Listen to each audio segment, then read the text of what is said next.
Hey everybody, welcome back to the channel. I'm Dane, your host. I hope you're doing well wherever you may find yourselves.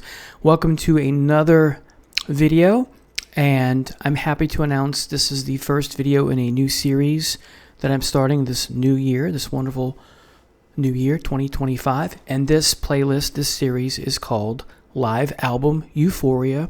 And I got the idea from just how euphoric and how passionate and how obsessed I am with live music, live releases. And it all starts with a specific album I'm about to show you. I was going to do a different band, but I decided, no, I got to start at the beginning where it all started, thanks to my mom, in part, and to two friends in third grade. And I'm talking about the band Kiss, Alive. Sorry, I'm talking about the band Kiss, and I'm talking about Alive, regardless of whether you have reservations about it because they touched up in the studio. That doesn't matter to me because it's in my DNA. This is where it all began, and what I mean by that is 1975. So I'm 7 years old is when this comes out, but I did not hear this until I was 9. So 77, I'm in third grade, and two guys, Guy and Wesley, that's all they're talking about. This is in elementary school, Catholic, and that's all they were talking about. So my interest peaked, and perhaps I bugged them way too much about it, always asking them questions until finally I settled down. And I went home at some point and told my mom, hey, I'm into this band. And lo and behold, I'm into this band. I want to know more about this band. And lo and behold, that Christmas, 9 years old, I get this on vinyl.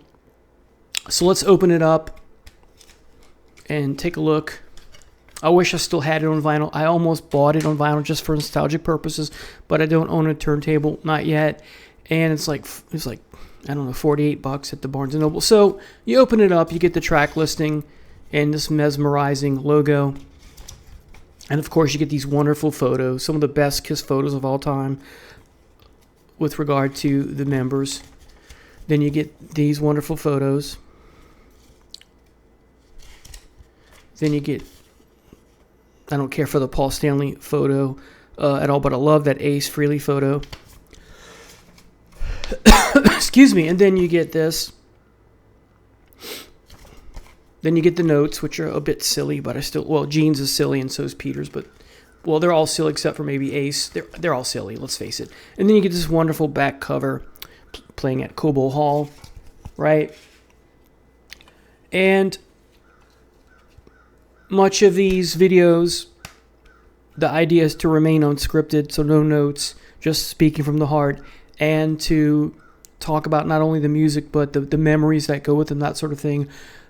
So this got the ball rolling, so to speak. Started all with my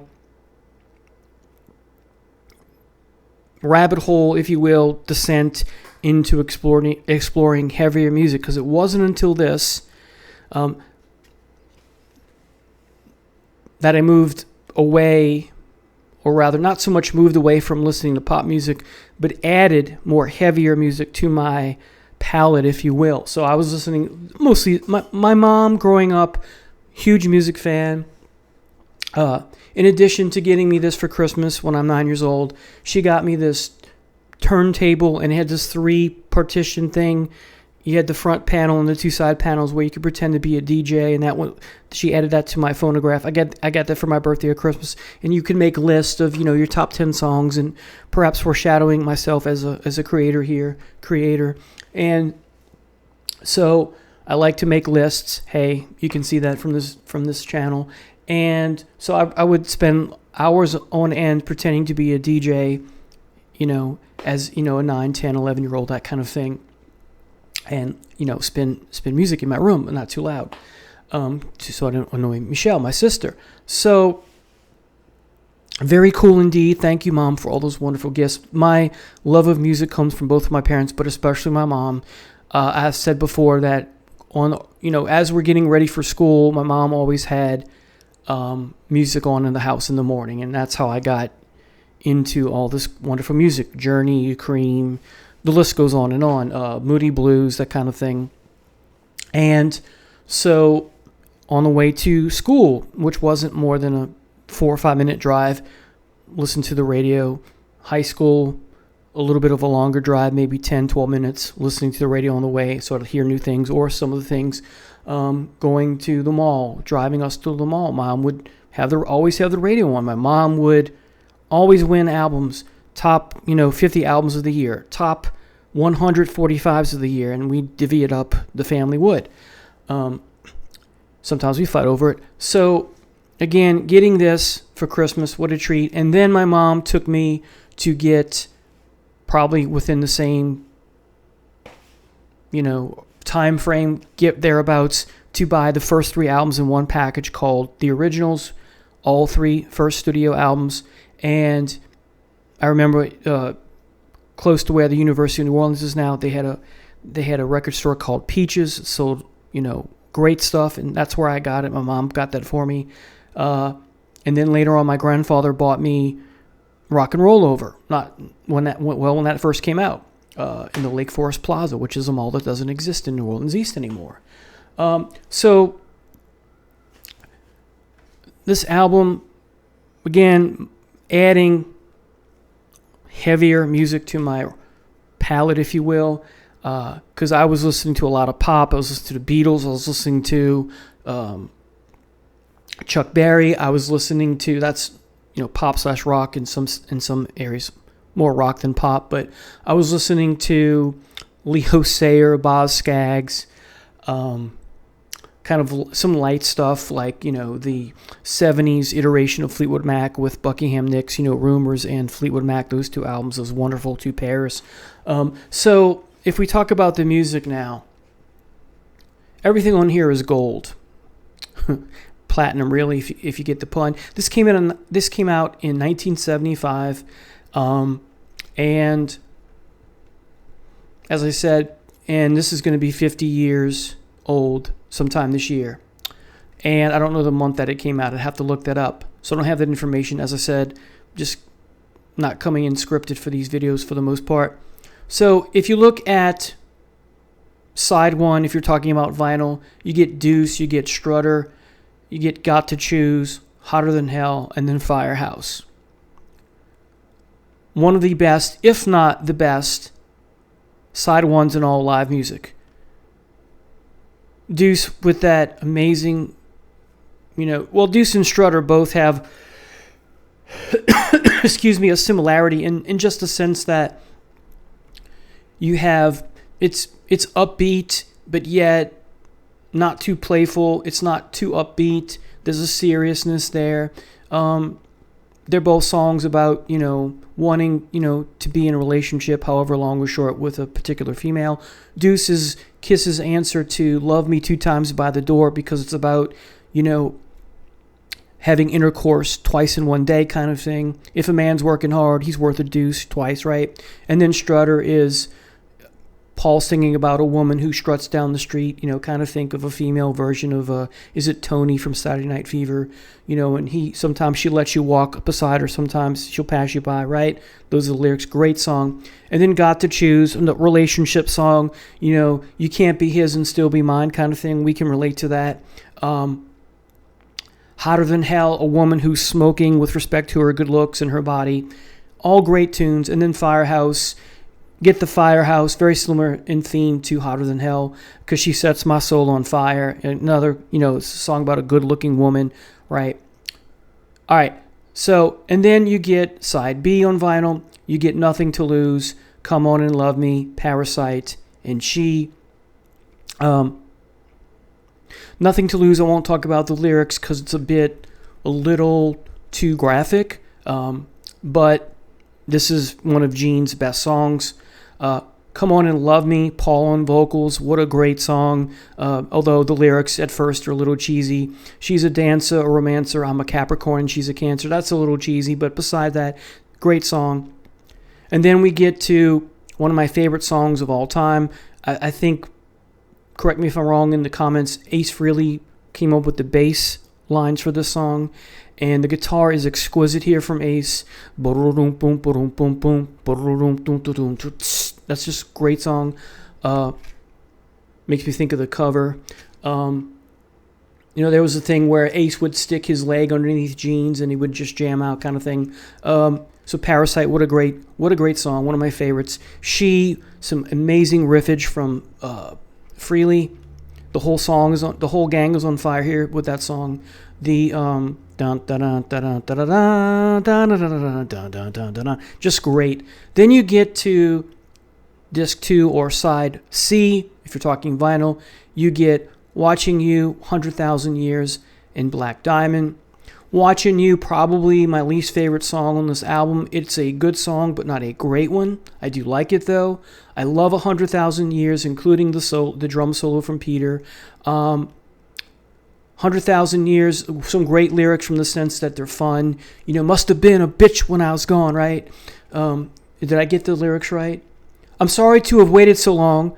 I'm sorry you've waited so long. Must have been a bitch while I was gone. Paul's phrasing here is just phenomenal.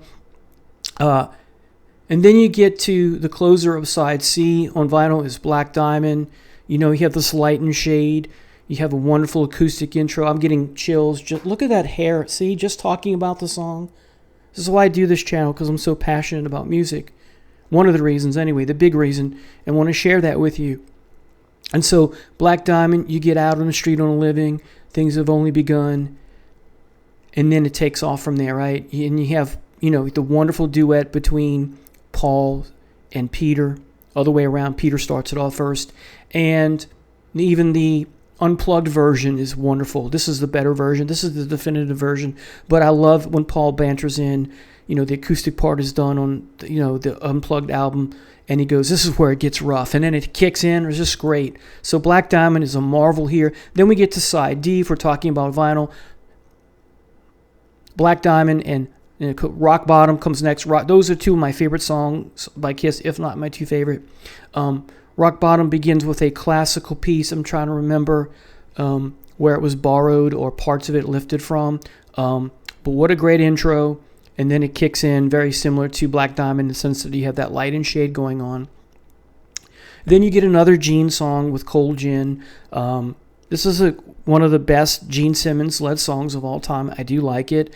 And then, of course, you get the party song, Rock and Roll All Night, the definitive version, because you have that kick-ass guitar solo from Ace. The studio version is okay, but it's not wonderful. And not just because there's no solo, it's just this. Besides that being missing, there's just something lackluster about it. And I don't just mean the production. And then finally, you get Let Me Go Rock and Roll, where you have Peter on vocals again, and you have Paul and Gene background vocals, and sometimes I think taking the lead. And it has that very 50s, late 50s, early 60s Chuck Berry style guitar solo on it, which I just love. It's so endearing to my heart. And you hear it again on the Triumph album. One of the songs, I believe, on Allied Forces, almost the same guitar solo. Very Chuck Berry related. So this is a fabulous album. Again, regardless of whether they touched up, and they did touch it up in the studio. They've gone on record to say, it doesn't matter to me. It's still a true live album to me. And if we talk for a minute about Paul's banter with the crowd, I love it. Some of it's kind of cheesy. I hear some of you in the audience like to drink alcohol, right? That's kind of fun, right? And, some of you like tequila and then vodka and orange juice, and you hear Peter, doing a couple fun things with the cymbals or something to do with the drums, mimicking, a tequila-flavored beat, if you will, which I like. And there's some other things in Paul's, talking about you always need something cool to drink kind of thing. That's kind of cheesy, but it's some of the way he phrases things. But aside from that, what a wonderful album. This jump-started me, as I said, into diving down the rabbit hole for heavier music. And more importantly, this is why this is the first episode, because this is also the album which made me fall in love with wanting to listen to live music and searching for it as I do today. And, more importantly, finding live music and getting live music that I just love. And in some cases, what because of this memory of having this first Kiss album I ever owned, thanks to my mother. And as I said before, up to a point, I would come home and I'd find, whenever a new album came out, a new Kiss album on my pillow, like, the Tooth Fairy. Once my mom even went out to go and get a signed autographed copy of Gene Simmons' solo album. She met him in person, and he signed it. I lost that album to Hurricane Katrina, unfortunately. Not a very good album, but it was worth something to me sentimentally because of the time and energy and effort my mom, and the love she went out to take an hour off. She used her entire lunch break from work to go off and meet Gene Simmons and get this album for me. Love you, Mom. I miss you. So that's why that album was so important to me, because of what my mom did. And even sometimes with Judas Priest, my mom would put the New Defenders of the Faith album on my pillow for me when I came over from high school. What a treat that was. Thank you again, Mom. So back to this. This is where it all began, because it gave me my love of the live album, the allure of the live album, the euphoria of the live album, the joy that comes, the pleasure that it comes. So again, what I was going to say is that because of this album, when I discover a new band, I will often, not always, but often, probably 90% of the time, listen to a live album if they have that. So, for example, the band Cause Our Sui, the first album I decided to listen to from them is Live in Copenhagen. It's 3 discs. You can't get it. It's not in print anymore, but I downloaded it from Amazon a couple years ago. And it's like this, of all the Kiss albums I'm going to listen to, this is one I gravitate towards the most. And I have everything by Cause Our Sui except maybe one live album. Laponi, is it called? Something like that. Anyway, it's a city, I think, somewhere in Scandinavia, but because they're a Scandinavian band. But again, so important for me, live music, live recordings. So there you have it, folks. So I hope you'll enjoy this new series called Live Album Euphoria, Episode 1. Thank you so much for watching. Take care. God bless. Bye.